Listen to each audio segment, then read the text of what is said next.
Hey. Tongulu. Hey, Bella. Biro, hey. I don't know that. Biro. Atenela ndo mwangiende. Biro, hey, jare, don't ye. La ilaha illallah. What a hulu, eh? La ilaha illallah. Assalamu alaikum. Alaikum salamina. Salamina. La ilaha illallah. Muhammad Rasulullah. Yeah. Imine bobon kaleji. Kwando wadi. Ya vatan. Kwando wadi. Biete obo. Ampe irato. Hai fa ya rato. Hai si bayali darne modo he. Tene mo bido. Angi mo ya rato. Ta anda si tayo iri esiko hondum. Ara. Kono wadi on biro. Kono me wadi on dipinido. Abe, vas-y, envoie les autres, pardon. Ah, tu as tiré. Haron Ketinaz. Non. Ibe duka ibe wulla ibe ne bo ma be gobo wari bo gobo de tipo mo ngon biro. Hoto bo ma be ngadem do ne bo bo. Ati ya be dani. Salmon dire. Salmon dire.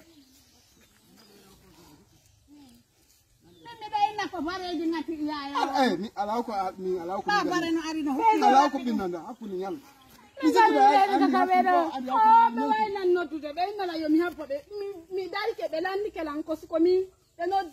Ona yi be rondi. Oh, mi albe rondi. Be landi lan ko hondum pio. Hon to ya to be no tiaga si mi ami ni mi yi. Kay me landa kile mo be. E jokki mi ada tu en wo mi tara. Bandan dun no moju no don tay mi wuli. No, kala no do bete awa moy no. Assistance humanitaire des gens pour téléphone ci ben assalamu alaykum biro dañu jam. Haiti. Jono hula iwi. Ka jono huli. Monta modi mo. Golan to be golata. Haiti. Amarai isa kumaro gido didi. Ndare ga. Ndo ko lobo diani. Ndo ko saatu basal. Ndo ko sion dobboni. Ndo ko bidon nebba. Haray dum do ko sunna kati modo wonni. Ni ko Mariam Touré ka radio minete Mariam Touré journaliste. On nani haray ko teddigal modo. Haray ko partenaire be amen jodorbe Belgique ko ente don Flandre sonnabe wonti be Belgique do woni ko neldi men dum. Haray be inde men hewti hato yimbe dalla. Ayno mi hiyo hido wondi bibbe mum be pay koy buroy koy e juway koy min ni ngam immo me ara me wawa wallitade ko non do gido yoni hido ka hodon ne fop yalti hande si ko me wujja be pay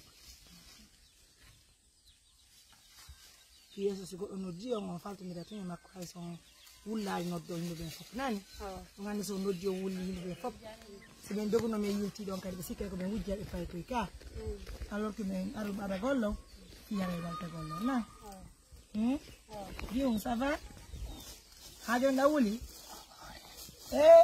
anye ngay dande muddi ala ko sonnabe wonti be Belgique woni ko addani men wosunna kati do men hewti julbe Allah hatto yimbe be ballal nani ala ko gila to men hiyo gila to men hiyo en hakki o men dogi no men yutiri bawam en faltike ala wona fi ko boni wona fi hay hunde sina fi wallir golon fi yalla woti annabi on faltike ay am wama hara kadi fayntin ko watti e mum sen feƴƴi ben sonnabe don haray partenaire be amen kadi woni be fayntin Allemagne tanti ay tatu hino neldi men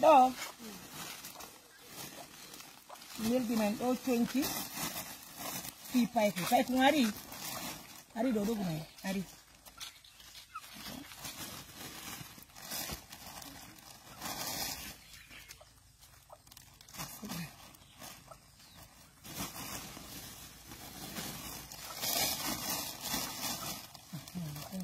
nanen complément ari complément julde on mi wakkoɗa ɗum ɗo yaako julde na chéri anani an goyangi an ka gorko moƴƴere anga dogaali et puis nene ma dogi accuma ɓaawo min woyi e o dogi wakki bobon e ɗogoɗo noon acci ɗon bom a fiyema omoye naboɗon paytoy addi ɓeɓe ari aɗɗo mannama a concima julde ɗin ɗo ko taddet rorɓe allemagne addani donani concima julde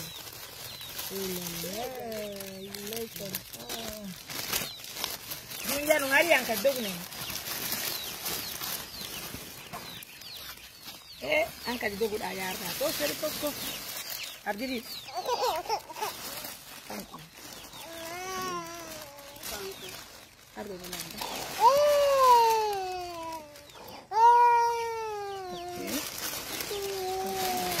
ja fankine fankine siang kadi nyawa ro cengcior mai pun udah nih aku jangan nih udah wah macam darah kan kan konyam mana jangan yo nyarai kalau mau ikat yang ngerti ga nendara mau kedua mana fankine bobo yo mbambe me wanti ya kadi me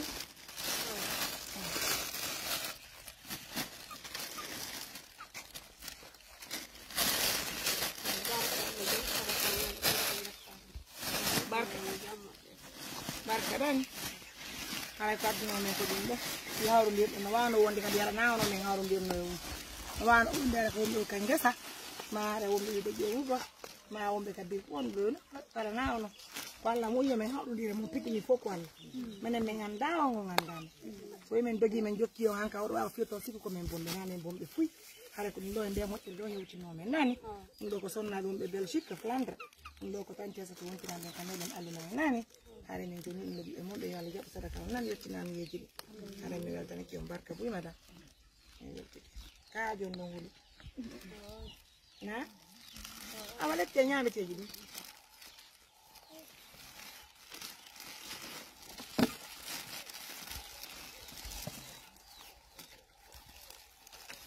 waɗenga koyengal maybe oɗo jogi joni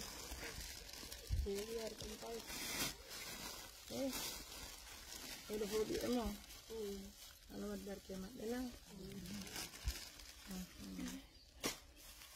bir ko men noddi on ko kadi on anda mes taw ni santi mo ya foto na ala wona immorde ame ko non ngam ɗum ɗo fof ko fi wanka ko miskina e wona goɗɗum ɗo nani albar barkale tay koy mi yeyi nani Mesdames, messieurs, merci à tout le monde de la confiance. Je suis hyper fatiguée. Franchement, je ne sais même pas combien de fois je vais vous dire que je suis fatiguée. Ça, sentez même la fatigue à moi. Mais on n'a pas le choix. Voilà, alhamdoulilah.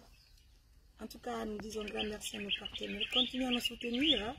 C'est ça aussi le boulot de l'ONG. Des fois, nous allons courir. C'est pas facile avec les personnes. Mais on dit alhamdoulilah. Dieu merci. Dieu merci. D'un côté aussi, elle a raison. Hein. Elle a raison de courir parce que on dit dogo donc on a des bonheurs. On dit yare wobe kan de tude pay ko no hatu ni ko dogo. Ala me de ngandi dum donc adi ko wali men me yutaki men dogi men jokki on hamme abika hodo. Fian ni ngolo na ko boni abbi men nani. Ah. Mesdames, messieurs, merci à tout le monde. Dieu. Yanda way bambude. Nani me bobo bamana yela bobo. Ah. Ari dane mande nguddi. Wuli ono dio don fo o bena dinen makko nen mayata nani dobu chéri et monsieur prenez bien soin de vous bye.